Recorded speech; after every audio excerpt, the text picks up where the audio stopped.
My name is Thomas Whitaker. I'm 68, retired, or so they think.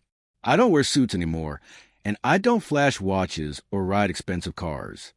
I live a quiet life, far from the noise of boardrooms and shareholders. But what people don't see is that I still sign the paychecks. It was a Friday evening. My son, Ethan, invited me to dinner at his upscale home in the city. His wife, Amanda, had prepared the table meticulously, candles, polished cutlery, and a scent of something that tried hard to be Italian. She barely looked at me as I entered. Ethan greeted me with a stiff hug. Amanda only nodded. I knew I didn't look like much. Baggy pants, an old tweed jacket, and walking slowly with my cane. But Amanda's eyes scanned me like I'd walked in from the street. "Did you come here by bus?" she asked sharply as I sat down. "No," I replied calmly. I walked from the station, needed the air. "Oh," she smirked, pouring wine into her own glass and none into mine. "Old people like you must be used to that kind of travel." Ethan didn't say a word. I chuckled quietly. I had walked the floors of global trade expos in Frankfurt, flown first class more times than I can count. But none of that mattered tonight. Not to Amanda. Throughout dinner, she threw subtle jabs, asking if I needed help cutting my steak, offering to pack leftovers so you can take them home.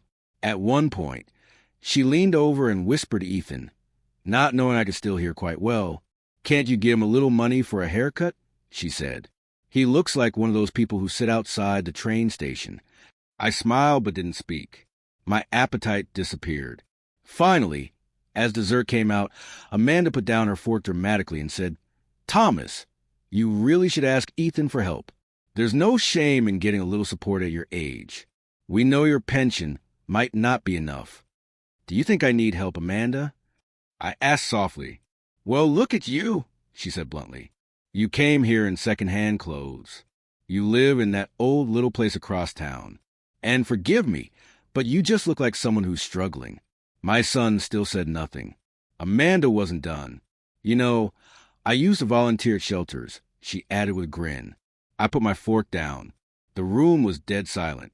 "Amanda," I said, folding my napkin, "do you know who owns Whitaker Medical Supplies?" She blinked. "Yeah, it's some old guy, a Mr. Whitaker." "Why?" "Because that old guy," I replied slowly, "still owns 62% of the company. That old guy signs your husband's salary, and that old guy is sitting right across from you." Her mouth fell open. Ethan's face turned ghost white. "Dad, I didn't tell her. I just thought—" "No," I interrupted. "You thought wrong. You let her mock me.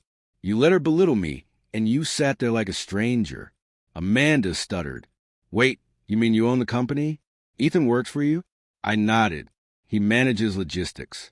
I trained him myself, but maybe I should have taught him how to stand up for his father, too." The table was ice cold. "I didn't come here to be honored," I continued. "I came because I miss my son, but it seems my presence is only welcome when it's wrapped in silk and money." I stood up slowly. "I hope this dinner is filling," I said, "because tomorrow morning, Ethan, you're relieved of your duties." Amanda gasped. "You're firing your own son?" "No," I said with a calm but heavy voice. "I'm setting a standard. One that says if you can't respect the man behind the work, you don't deserve to benefit from it." I turned to walk away, my cane tapping rhythmically on the marble floor. Next morning, there was a knock at my door at 7:30 a.m. I opened it to see Ethan standing there teary-eyed. "Dad," he said, "I messed up." I didn't respond. "I let her talk down to you," he continued. "I let my own wife call you a beggar, and I just sat there like a coward." Still, I said nothing. He dropped to his knees. I forgot who raised me. I forgot the man who built everything from nothing, and I let pride and shame ruin my own soul. I closed my eyes. My hands trembled, not from age, but from hurt. "She never knew who you were," Ethan whispered. "But I did, and I betrayed that." I helped him to his feet.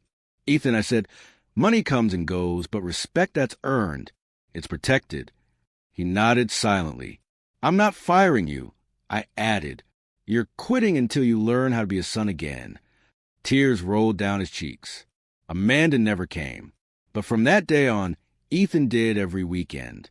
No suits, No phone calls about stocks, just a father and a son slowly rebuilding what mattered. Because sometimes losing, it's realizing you were blind to the very gold that fed your entire life.